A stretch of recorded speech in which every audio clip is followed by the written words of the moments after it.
Welcome to It's All Your Fault on True Story FM, the one and only podcast dedicated to helping you identify and influence the most challenging human interactions, those involving patterns of high conflict behavior. I'm Megan Hunter, and I'm here with my co-host, Bill Eddy. Hi, everybody. We are the co-founders of the High Conflict Institute in San Diego, California, where we focus on training, consulting, and educational programs and methods, all to do with high conflict.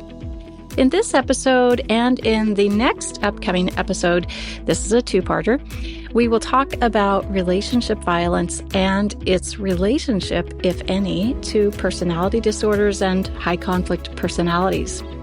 And this episode isn't just for those who have been involved in intimate partner violence or relationship violence, or those who work in the field.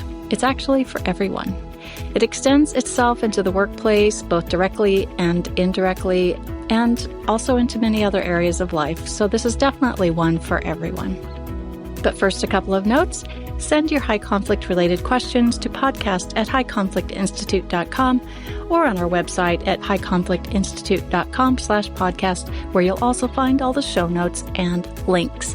And today we'll have a lot more links than usual, and in next episode as well.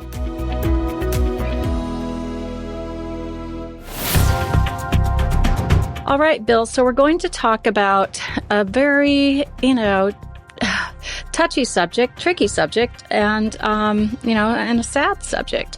So we just kind of want to start out by saying that, their domestic violence is referred to by a variety of different terms, like intimate partner violence, dating and relationship violence.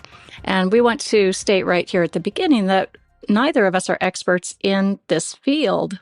We are experts, however, in the high conflict field. So we kind of look at this combination of work that's been done by those who specialize in domestic violence, those who specialize in personality disorders. We just kind of get a mix of all of that because we work in many different fields, such as the legal field, mental health, workplace, business. So this is just our perspective from that whole mix. And, our experience in helping a variety of people that have been affected by this, and especially for Bill, reading lots and lots of research articles on the subject. So in this episode, we're talking about adult relationship violence. In the next episode, we'll talk about teen relationship violence. So while this touches many different areas, we're going to start in the area of family law. And it's kind of interesting, we've been doing this work for a long time, and you kind of realize by the time something is, to a really a violence level, a lot of things have been going very, very wrong. And the training we do at High Conflict Institute is to help professionals help those who may have been affected by violence and many other things, but that is one of the particulars. So we got interested in trying to help people spot a potentially violent relationship before they get into these relationships. So we wrote a book called Dating Radar back in 2017. And we took a survey as well before we wrote the book to see what people were experiencing, to get their input. So the survey was quite interesting. One of the first questions was, did you see any red flags before you either married or moved in with this person? And it was about almost 60%, around 57% that said, yes, we did see red flags. And some were kind of unsure, but maybe. We asked questions like, did you have a spark or like almost immediately with this person? And it was close to 80% said, yes, we had this huge spark, which I saw as a red flag. And I think, Bill, you did too. So we asked a lot of questions, like what were the qualities that attracted you? The biggest one was the charm, like 80% charm, extreme compatibility, things like that. And then they turned into really awful relationships and sometimes violent. So let's talk about that, Bill. What did you learn from this survey, and how did it comport with your expertise and experience with helping couples, either, or individuals get divorced or in your counseling work? Well, I think that it was real revealing to us. One of the things is that personalities that we work with, the charm is really a factor that starts, and it often counterbalances the negative that the person knows they've gotten a lot of negative feedback over their lifetime. And so they try to come on super friendly, super charming to start out. And that's why that's a warning sign, because it's often a counterbalance to the lack of impulse control, the lack of remorse, lack of empathy that they may have once you really get to know them. There's a real tendency to not want people to know who they really are. And we find that this goes particularly with cluster B personality disorders, or people that just have traits. There's a whole continuum here. But it didn't surprise me that charm was such a factor. Another one that did surprise me, but it really makes sense now, is fake compatibility. That people would say, oh, I love bird watching. Oh, I know you love that, and I love that too. Let's go this weekend. And that they'll pretend for 6 months that they love what you love. And then, and this often happened on the wedding day or the wedding night, they say, hey, I'm not into that at all, and from now on, I'm in charge. And we had several people that gave us that fee. I was surprised how many said the wedding night, everything changed. And it seems to be once there's a big commitment, and it may be just getting engaged, or buying a house together, even if you're not married, or having a child together, even if you're not married, is some form of major commitment, then the personality comes out more fully. Bill, is that planned or unplanned? Is it conscious or unconscious in that overnight sort of flip? I think it depends somewhat on personalities. So I think for most high conflict people that it's unconscious. It's just who they are and how they instinctively operate, what they think is normal and necessary. The exception, I think, is the antisocial or sociopathic personality, which is much more consciously planning and plotting, and I know what I'm going to do next, and I know what I'm going to get. So by and large, I think it's not conscious and people are really unaware and maybe really sincere, but they can't help themselves. And it's often a lack of impulse control and a lack of empathy. They're so absorbed in what's going on for them, they can't really relate to how painful and upsetting it may be for the other person. And what's confusing to everybody is, especially in today's world, you can have an image of a wonderful person, and you can maintain that. Although, like we say in the book, it's hard to maintain that for more than a year. So that's why we say wait a year until making a big commitment. Yeah, and speaking of the person that's on the other side, right? Eventually, we wrote this book for as a warning, as a help to young people, primarily to know what to look for in coming relationships.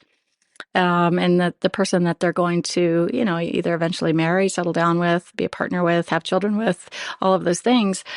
We've seen the really ugly side of it. And so we wrote this book as, just kind of a help, not to say that, anyone who eventually ends up in domestic violence situations is bad or awful and we need to really demonize anyone else. It's not about that at all. It's really about, protecting yourself, making good decisions for yourself, and knowing what potentially, maybe spotting ahead of time what's going to happen.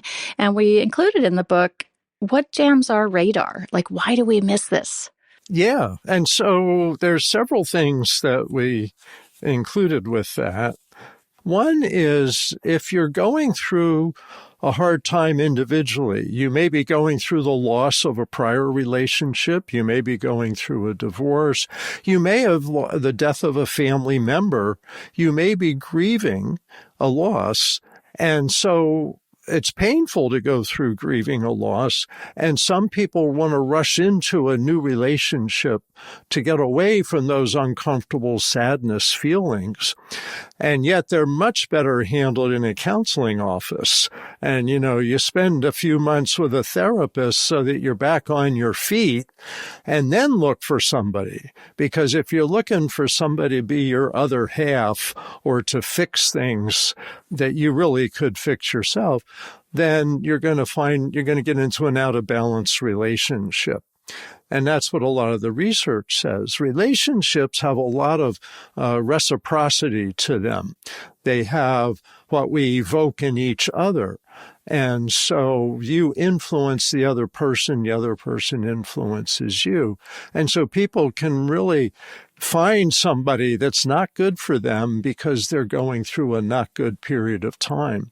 You want to be healthy, strong, a whole person. Don't look for your other half. Be a whole person and look for another whole person. That's what we're saying. Another thing that jams your radar is fantasies about relationships. And unfortunately, this comes a lot from our culture. My love will heal everything. I will change you. I'm that person. I can do it. Yeah, I'm going to be your hero. And heroes don't work well in relationships. You want human beings that are real. When you have someone that comes on as a heroic figure, and this we also found out in the Dating Radar book, is the person who comes on to be your white knight and shining armor. I'll fix everything for you. I'll take care of you. That this was another warning sign. You don't want somebody that wants to fix you. I can fix myself, thank you. Right. So these are some of the things that make people deceive themselves. And that's one of the biggest things is don't deceive yourself. Take some time and realize there are people out there who will try to deceive you. And it's not necessarily a real conscious thing for them, but it's just part of how they were born or how they grew up. And in today's world, you've got to watch out. I'll just say another thing briefly about this, waiting a year, is people say, well, Bill, my grandparents met and they married a week later. They just had an incredible romance and they've been married for 50 years now. So what's wrong with getting swept off your feet and getting married? Well, frankly, I think that 50 years ago, you didn't have as many unknown people, that there were communities, extended families, that people had reputations and people knew who they were dealing with. In today's world, we're often meeting strangers who can be very appealing, but they also can be very deceiving. The internet, social media, just images. We're much more vulnerable and have to figure this out more for ourselves in ways that families and communities used to protect us in the past. Yeah. And it's what we found and what we've heard since releasing the book. And if you look at Amazon reviews, you'll see this in writing, is that the intended audience of young people is not the audience that bought this book. It's actually those who have been through a pretty rotten relationship or divorce or maybe even a domestic violence situation. And then they read the book and they're like, wow, if I would have just had this before, Yeah. But at the same time, when you're in love, when you're already, intimately involved and things like that, it can jam your radar. It can, you have those blind spots. So I think if, like you said, Bill, if you want the best for your life, you pay attention and you read up and you get to use your wisdom and the wisdom of others. So I want to just circle back for a moment to you were talking about impulse control. When we hear the term domestic violence perpetrator, it paints a very ugly picture. And it is ugly, but I think we often will then demonize that person. We have our own all or nothing thinking. They're all bad, right? And I know there are a lot of courts, there are a lot of programs that work with all sides of violence, and have learned that through better treatment programs, things like that, there can be some improvement, and people learn impulse control through different methods, but If we talk about the brain, if we're speaking specifically of people who do have impulse control problems, and we did look at some research surrounding this, we'll talk about it in a minute, but what is happening in the brain? It seems that with this lack of impulse control, when something doesn't go their way, if I can't control this person, if this person isn't doing what I asked, or the jealousy just overtakes them, what makes it happen so quickly in that sort of unplanned violence? And maybe you'll talk here about the different types of violence. There's so many aspects to the brain. Part of it is what you've grown up with. And they say that your brain isn't fully developed till you're about 25. So when we talk about teen dating and violence, that's often one of the big explanations. Part of what I believe is happening is in the middle of your brain, your amygdala tells you danger, danger, fight or flee, or sometimes freeze or submit. And so the prefrontal cortex is supposed to override the amygdala if it's situations you know about and that are safe. And they say that a lot of adolescence is learning what's a crisis, what's not a crisis, and how to stay calm so that your amygdala doesn't get you too excited when somebody just says, I don't want to talk to you anymore, goodbye, that you can handle that you can say, this isn't the end of the world, I'm not going to die, my girlfriend didn't call me back today. And that takes a learning. That's why adolescence is so kind of emotional, but then you learn to manage those emotions. So I think a lot of it is the wiring of the brain that happens as we mature. And the thing is with personalities is kind of how you are, the way you think, manage your feelings, and behave on a somewhat automatic basis. And some people never learn that. Their family may have tolerated their impulsive behavior, maybe hitting behavior, maybe hit their siblings. I've done counseling cases where kids hit their parents as teenagers. And so if you grow up in a tolerant family that's too tolerant, lets you be abusive to other people, then that's just the habit and the way the person is. And I think that's the biggest problem is you see people with a pattern of behavior that have never learned impulse control. Now, people are born with different personality tendencies, and some people have a harder time with that. Back to our antisocial or sociopathic personality, that seems to be much more hereditary, and a lot of people are born with those more aggressive tendencies. And there's some research saying that that personality has it reversed in terms of your amygdala says danger, and rather than your prefrontal cortex overriding that, is that for them it may be the other way around, that they get excited, they get a charge out of the danger, but also that they misinterpret people's facial expressions. So they think when you have a neutral expression, they think you're hostile. They call it a hostility bias. Or if you're frightened, they don't see that. They see you as a neutral face. So some of the brain biology seems to be different with the antisocial personality, which can be the most charming and deceitful at the same time. So think about people that just don't understand themselves and lack impulse control, and think of the people that do think more consciously about this and do stuff on purpose. Fascinating having that hostility bias. And, we have to remember, too, that this person doesn't know that they have zero awareness that this isn't usual, right? Yeah, well, lack of self-awareness is a big part of the problem.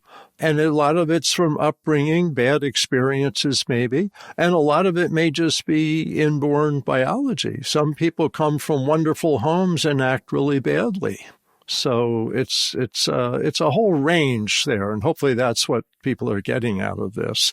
But to have your own radar, to have your own awareness of other people's behavior and not just their words. Yeah, so talking again about antisocial personality, we have some research here that's indicates an association between antisocial personality disorder and an increased risk of engaging in aggressive or violent behaviors, including domestic violence, although not everyone with ASPD exhibits violent tendencies. And then it also talks about individuals with borderline personality disorder may, and this is just some people, may experience intense and unstable relationships, which may include conflicts and aggression. Although they found the majority of individuals with BPD do not engage in violent behavior. So that's important to remember and hear, everyone. The majority of individuals with BPD do not engage in violent behavior. They also looked at studies that explored links between other personality disorders, such as narcissistic or paranoid personalities, and domestic violence. And looking at a meta-analysis of all these studies, the findings were varied, and not all individuals with those disorders exhibited violent tendencies. There were other factors like substance abuse, childhood trauma, other mental co-occurring issues, mental health issues, can contribute to an increased risk of engaging in domestic violence. Thoughts on that, Bill? I mean, you're the guy that studies personality disorders and all these different combinations. Yeah. So it's really tricky because we talk about personality disorders more openly than most people do. And it's because it's so important. After 40 years, actually 43 years ago, I learned about personality disorders in training to be a therapist, child and family therapist. And the thing about personality disorders is they're generally unconscious, that people are doing things without knowing why or what they're doing, and that they lack self-awareness and they lack change. And that's why it's important to realize warning signs early on. But the research used to say that there's no mental disorder associated with domestic violence. And it's taken a long time, but I think people have really starting to come around and say domestic violence is often related to personality disorders because of the aggressive behavior, the lack of change, the misperception of what people are saying and doing. And so this big study that you've been referring to, Megan, and let me just mention, if people want studies, the place to go for studies, this kind of social psychology, legal stuff, there's a website called pubmed.gov, PUBMED.gov. And we'll put that in the links, show notes and links. Yeah, it's public medicine. It's the National Institutes of Health database of articles, over 3 million articles that they have. But this article that came out in 2021 it's a meta-analysis, personality disorders as predictors of intimate partner violence. And they found that there's a higher incidence with antisocial personality disorder and borderline personality disorder. So we're not just making this up or picking on personality disorders, but that not everybody, as Megan's saying, has domestic violence as a behavior that goes with this. They also said there's a higher incidence in perpetrators of this, but that victims also have, to a lesser degree, a higher incidence of borderline and dependent personalities. And that makes sense because part of the personality is a distorted perception of relationships and a tolerance for aggressive behavior that the average person doesn't have. So I think if people find out or wonder if they have a borderline personality disorder, it's helpful to understand if you do, talk to a therapist, et cetera, because you're at higher risk. of being taken advantage of by a more aggressive person. But let's talk about the aggressive personalities. So this study focused on, they looked at all 10 personality disorders and found that antisocial personality disorder and borderline personality disorder stood out as they're more present in intimate partner violence. The reasons why may be a little different for each of those two personalities, but keep in mind that borderline, some people have said borderline personality organization is probably the personality disorder that's most prevalent in the coercive controlling violence. And so this is where they really want to control the other person. And a lot is because fear of loss of attachment. They have what they call micro rejections, micro disruptions of their attachment. They don't feel secure. And they may have grown up in an insecure environment, and so they want to cling to their partner. That's characteristics. They misinterpret some things because they're fearful of this attachment issue. They have more aggressive, less impulse control. But also they said that if their partner tolerates this, you start having a dance where each partner is part of the dance, but we don't want to blame a victim for being abused. But if someone is a victim, what this research is saying is you may have expectations that tolerate this more than average, and you want to work on those so you don't have that tolerance of abusive behavior. But anyway, borderline and antisocial, the most aggressive behaviors, patterns. But there is some talk about narcissistic personalities because they're self-absorbed. Also paranoid personalities because they misinterpret things to be worse than they are. So in terms of personality patterns, yes, there is some concern and some predictability. As this says, I want to quote this so you don't say that I said this. But it says, it's clear that disordered personality plays a significant role in IPV and perpetration and victimization. However, what little work has been done to systematically review the state of this focused primarily on antisocial and BPD as risk factors. So the focus has been those two personalities. And perpetrators, ASPD and BPD, as victims, BPD, but also dependent personality. So if you recognize yourself in any of this, go to a counselor. You don't want to hurt anybody, but you also don't want to tolerate being hurt yourself. Absolutely. Okay, thanks, Bill. So I think this is a good time to take a short break. And when we come back, we're going to talk about, how to identify if you are in a situation like this, and also talk about coercive controlling violence, what that is, what it looks like, and maybe some things we can do to spot it early. So we'll be back.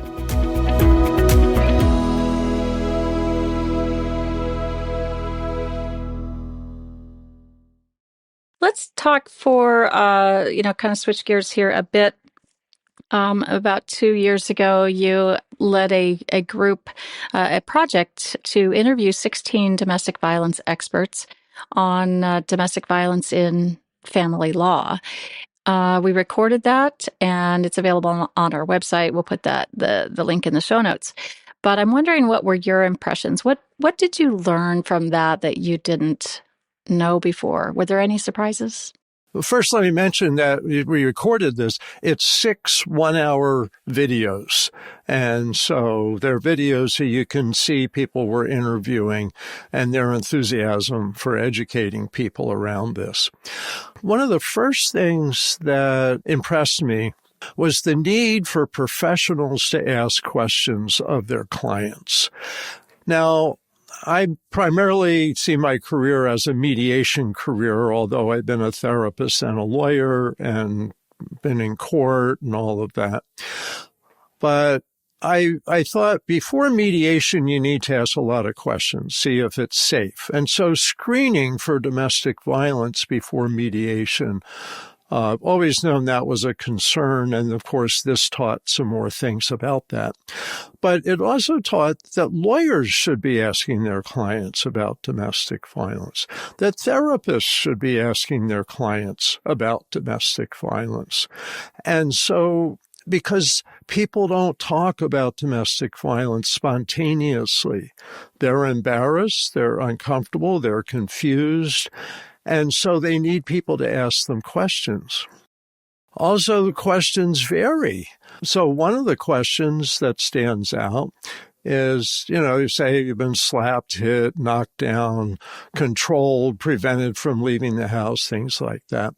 Strangulation somehow has come out as a hugely important issue because strangulation increases by 10 times the likelihood of eventual spousal murder. And the reason why is you don't have to get a weapon. You just suddenly grab somebody, choke their air supply, and within less than 5 minutes, somebody can be dead. So if you have an impulse control problem, you're someone that could be quite dangerous and needs to manage that. But moving to the other side of things is treatment. I was encouraged to hear that probably 70%, and this study is done with men, and this is included in the videos, person who runs treatment groups for men. And now there's starting to be more groups for women, but the research mostly on men, is after a 52-week group therapy, group treatment, that about 70% of men have improved their impulse control around violence, have also improved their empathy, that you can teach people empathy.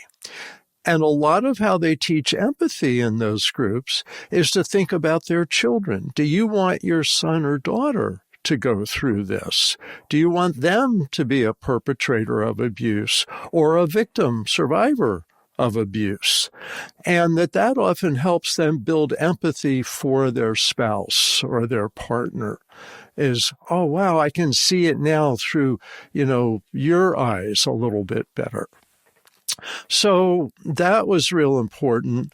Another thing that I found, and this gets into the mediation side of it, is talking about whether someone's afraid. Like if nobody knows where they are, then you probably could just do mediation, like on Zoom or something.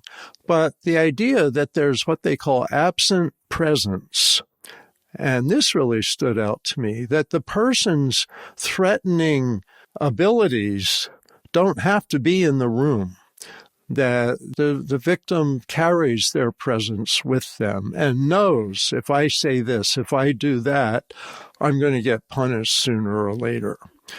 And so depending on the situation, for example, mediation may not be appropriate with somebody like that, who's vulnerable to getting punished after the mediation, regardless of what they say during the mediation and where they are during the mediation. They can be found and punished. So those are some of the things that I found new information. Thanks, Bill. So let's shift now into, if you're listening to this, and we always thank you, listeners, for listening to us.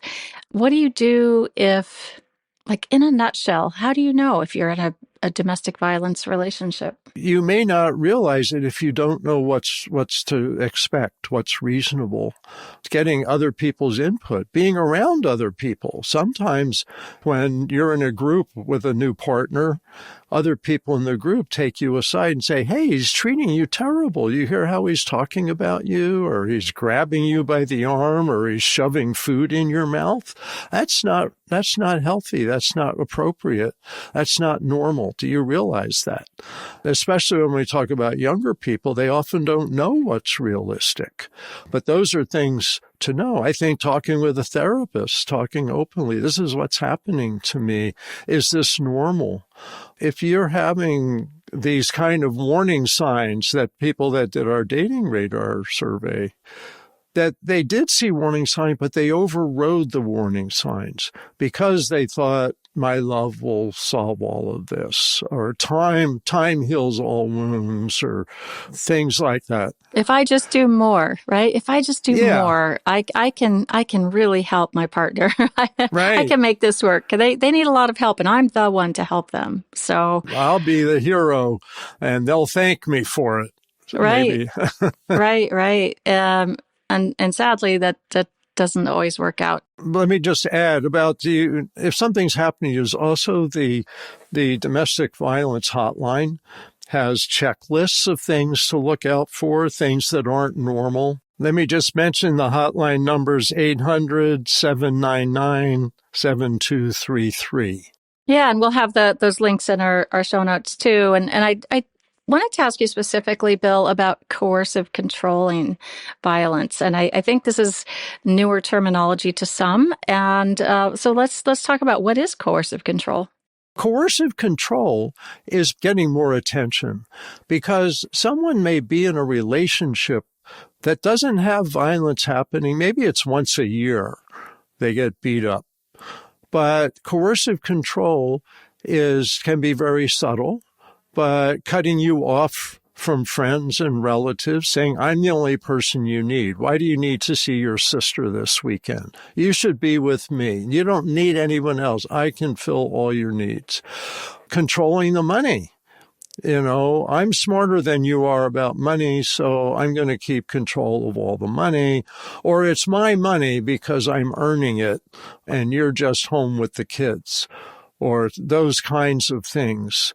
In most states, that's not just your money. If you're in a marriage, in community property states, that's 10 states, including California, etc.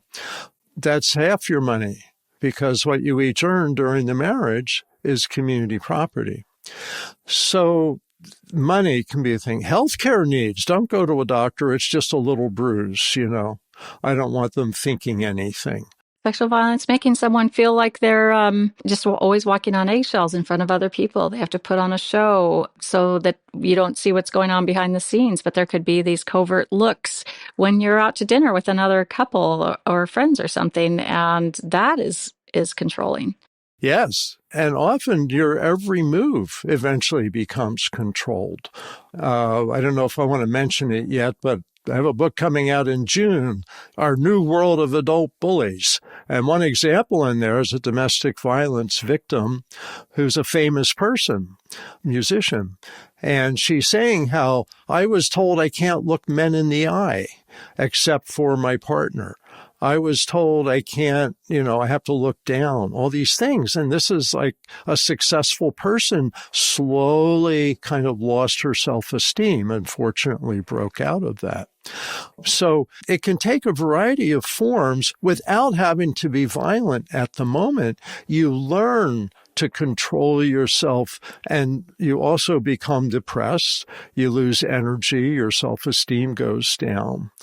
And so all of that's part of coercive control. But now it's getting into the laws. So, for example, in California, coercive control could be the basis for a restraining order, even if there isn't violence.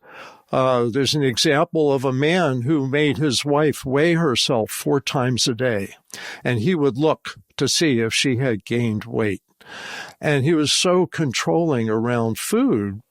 And when they separated, I don't know exactly what was happening, but she needed a restraining order because he was going to just keep after her about all this. And she got a restraining order based on his control of her food, which, food is life. So you've got to have, some freedom there.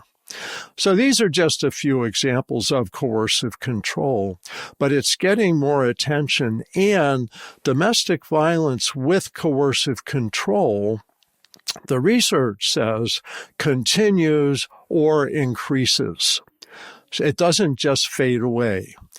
So if someone stays in a relationship that has physical violence and coercive control, it's going to continue or get worse. And that's important to know. Okay. Well, we've gone longer than we typically do. And this is a topic that could, there's so much that we could go into, and we'll be talking more in the next episode about teen relationship violence, and some really great resources for teenagers. But it's a tough topic, and it happens everywhere around the world, and you just have to be aware of what you're doing, and take a look at your own life and see what you want for your life. There are a lot of, everyone's worth not being abused, right? Every single person. Absolutely. Absolutely.